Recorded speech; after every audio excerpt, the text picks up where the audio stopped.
So, Emmanuel, just give a bit of background about yourself. You've just recently published a book, and let our viewers know all about you. Well, the first question you asked me offline just now was, where am I now? I'm actually in New York, and I, divide my time between New York, Singapore, which is where I'm originally from, and Beijing, where I have a pretty good business going with the banking system in China. I'm the founder of something called the Asian Banker. I founded it in 1996. I started it as a publication, but today it's not a publication, it's a platform. We sell lots of research. We help banks benchmark their operations and stuff.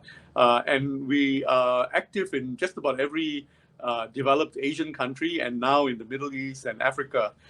So it's been an incredible journey, being able to get off a plane in any country and know the chairman or the CEOs of the major banks in just about every developed, more developed Asian countries, and then also, of course, in the US, because as you'll see, that the person who wrote my books forward, the two people, Barney Frank, who wrote the Dodd-Frank Act, and Richard Sandor, a leader in the market space, creator of the derivatives exchange. So how I came on to the US was basically American bankers, with interest in outside of the US. And I was like the linchpin, sort of making relationships happen. And over a 7-year period, I've been able to understand a lot about how commercial banks work. And then this whole decentralized finance universe started creeping in on me. And I wanted to capture all of that in a book. And so I wrote this book, The Great Transition, the personalization of finance is here. And the interesting thing about writing this book was that the first person it had to change was me, because I understood all the DNA of commercial banking, traditional banking, and I wanted to see how much of that was going to get carried into cryptos and decentralized finance in general. And I think I understand the concerns of traditional bankers and traditional finance people who look at all the developments taking place in the crypto world, in decentralized world, and thinking that, how much of that is real. I say today, because I meet them, I talk with them, I attend their meetings, I see the applications that they develop. And I say that the network world is definitely on its way, and that the transition is what we're dealing with right at the moment. And that's why the title of the book, The Great Transition. But I also then make some very important assertions.